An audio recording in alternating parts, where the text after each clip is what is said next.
Right, so today's a big day. I'm at QuakeCon 2018. I've just come out of the keynote for like all of the big news. We saw Doom 2 like gameplay reveal, which is like fucking amazing. And what I managed to score was an interview with Marty and Hugo, the two dudes at the top of the Doom pyramid. They're the guys that are making this like just insane game. And I'm gonna be doing one of my car interviews. I don't have a car here, so I had to hire one. And today, we're going Texas style.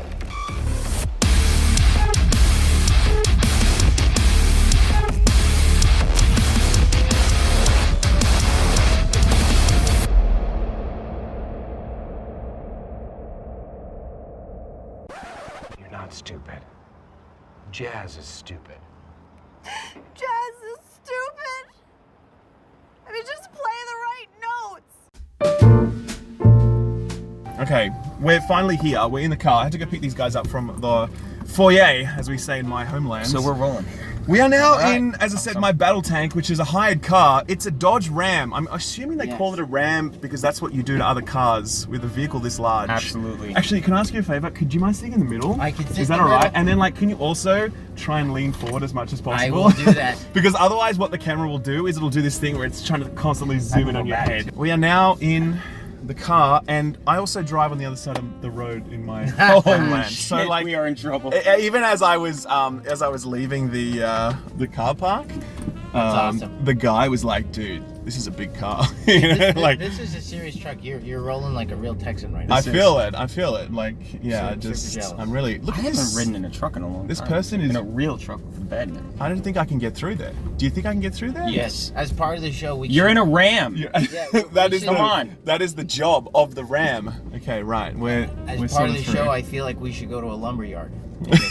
What? Pick up a bunch Yeah, of- Is just that get wood, and we could build something. part of a thing? Okay, cool. A 'Cause lumber yard? cause Do you know what a lumber yard is? Well, I'm assuming it's where you Get wood. Wood, yeah. Yeah, 'cause you We got have those in my country too. I just didn't know if it was called lumber in Australia, you know? No, we do. What kind of car would the Doom Slayer drive if he drove a vehicle? Dark Knight Returns, the Frank Miller comic. Batman has this sick Batmobile that he goes to fight the head of the mutants in. Yep. And it's fucking huge. Yep. And that's what the Doom Slayer. Okay. He'd steal it from Batman. Yes. He'd punch him in the head. and Yeah, steal I his- do steal believe his that. Batmobile. I do believe that, actually. Is the Doom Slayer Texan? So He should be. Marty's been We have there. very good gun laws here. He would like Texas. Okay, as in permissive or as in lock Oh no, them as down? in permissive. No, like Right, okay. When you open carry, got it. concealed carry. You get a license. You know, Got it. he's definitely. I kind of feel like all id games have that Texas vibe to it. Yes. You know what I mean? I Kind of a agree. gunslinger vibe. They're made in Texas, which I think is super badass. And so he just might be. Yeah, the Lone Star State. I can't think of Or at another. least they'd be proud to have him. Let's say that. Yeah. Because Absolutely. The origin of the Doom Slayer is not something we can talk about because you're going to learn about that eventually. Ooh, okay, But that's spoiler, right? Let's say he'd fit right in with the Texans. Let's say that. Oh, sweet. I can't think of another state that he belongs in. No. More so than Texas. Yeah. Like, Yes. you know, he's definitely not East Coast. He's definitely not West Coast. No, he's not from New York, for example. I mean, you Like, could he's maybe just- say like Montana or Wyoming or Right, something. Midwest but kind of. Actually. Yeah. Yeah, for sure. But really, Texas is pretty. It's where he belongs.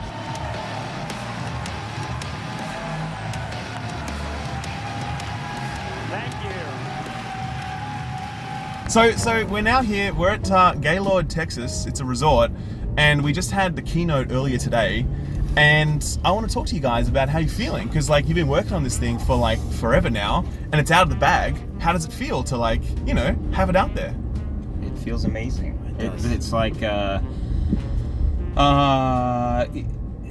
it's the it's kind of it's like a release at the same time. For us, it's very much the beginning of a roller coaster ride to finishing the game or shipping the game. You know, you kind of have your kickoff and then you have your ship, and over that time you have a bunch of demos. And this was just the for a lot of people, and us included, you're waiting to get the reveal. But also it's like now it becomes very, very real because everybody starts talking about it, everybody starts building up expectations. So Sure. Let me ask you this, right? Obviously, Doom 2016, you landed it, right? It's like okay, we did this, right? Does that level of success create something liberating for you? Like, okay, cool, we know what works, we're just gonna do more of that? Or is it like, holy shit, we put lightning in a bottle, we're never gonna be able to do that again, people are gonna hate our next thing, they're gonna think we're frauds, we're finished. Like, how did that help you or hurt you? To say we landed it though is like we did a great job, but like as a creative, I think you always know what you could have did. You know, art is never finished, it's just abandoned. So like our team is stronger, we're working better than we ever have, we have incredible people. So what we're able to do basically is just do more work at a better quality at a faster pace, which means we can put now more awesome stuff into the game that fans want. Yeah. And so it's more like, I mean, we were just itching to tear into it. I mean, you know, the team is just like, everyone is just devouring this stuff, and we're plowing through it. So it's not a fear of like, oh, can we reproduce? Dude, fuck that. Like it's more like, I can't wait to go in tomorrow because we're gonna jam another awesome thing in the game. Right. Doom 2016 really, it gave us a level of confidence, and we talk about this all the time as a team, like being able to the type of alignment and working together that happens over the course of making Doom, and having it, landing it, you know, both in a from a creative perspective, but also the trials that you go through and the long hours and working in the trenches. Everybody just gets a confidence in each other, and we've really, like, we've maintained almost the entire team that worked on that. So you know, with a few exceptions, normal kind of stuff. It's awesome because everybody just you almost get to the point where you feel like, man, we can take on anything. Yeah, totally. And even big ideas, you just like, well, we got the best people in the world working great together, and we're gonna hit it. It's really fun.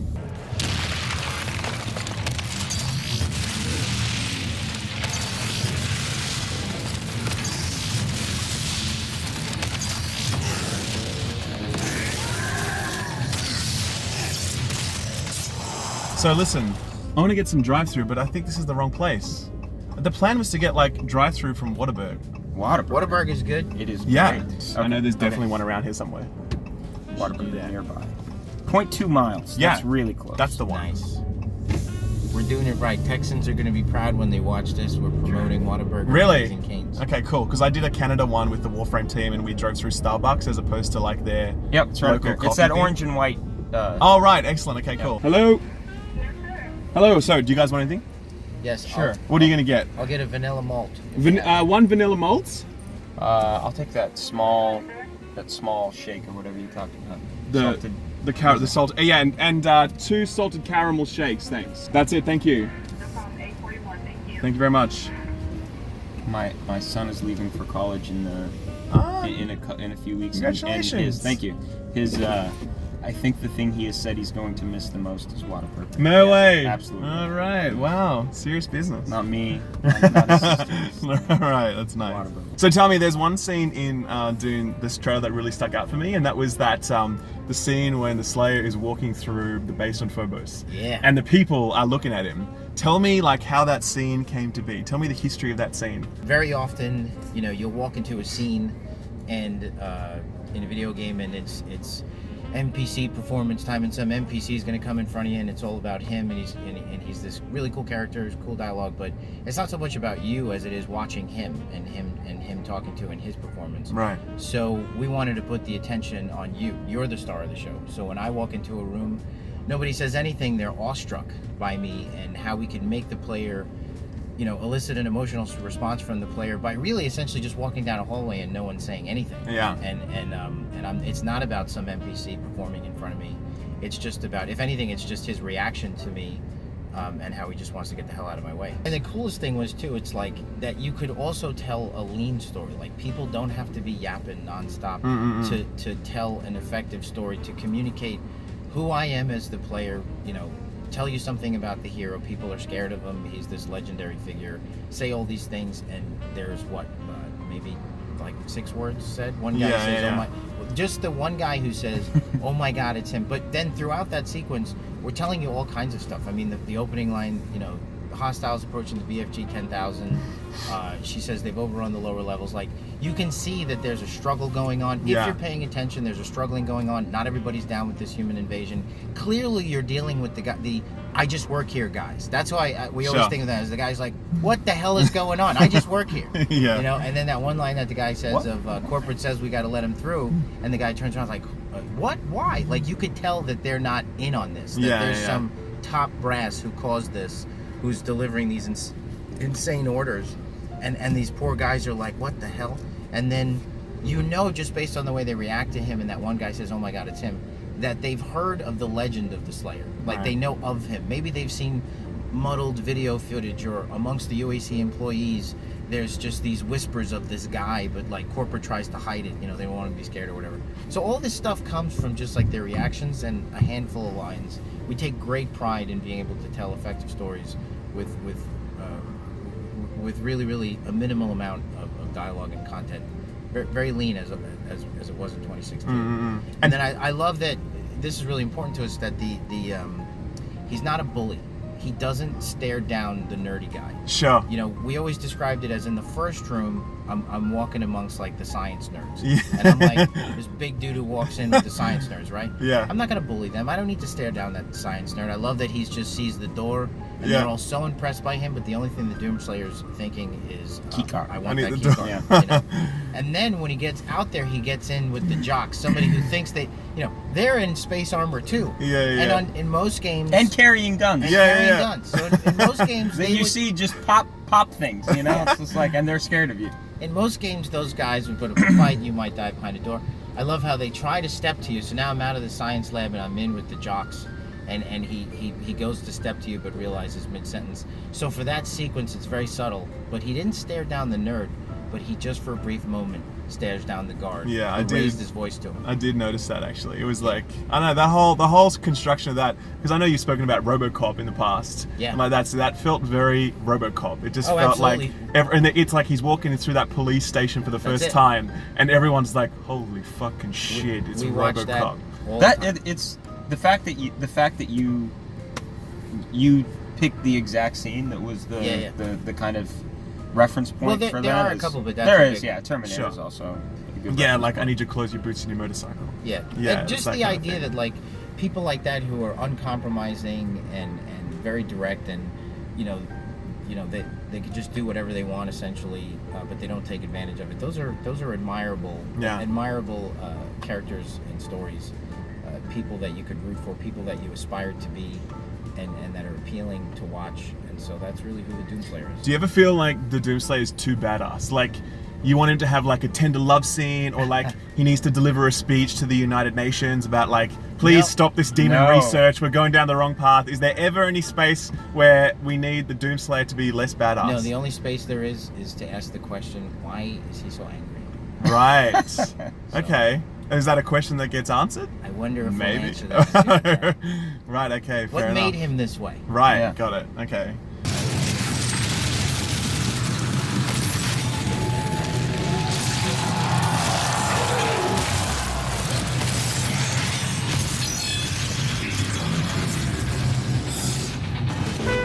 So tell me about the whole like invasion thing. Like, where did that come from? Like, what was the deal with that? What was the inspiration for that? Make the Doom Making dance Doom social. social. Yeah. Yeah. Yeah, I mean, people. We had multiplayer in 2016. Didn't appeal to people quite as much as we'd hoped. Right.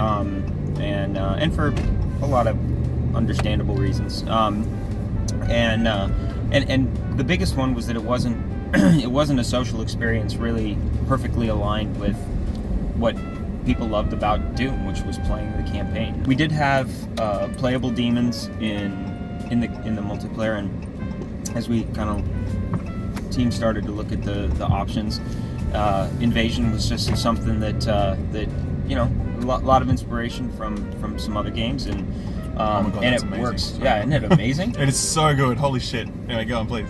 And it works really, really well. The thing about it is when you play as a demon, it's totally different.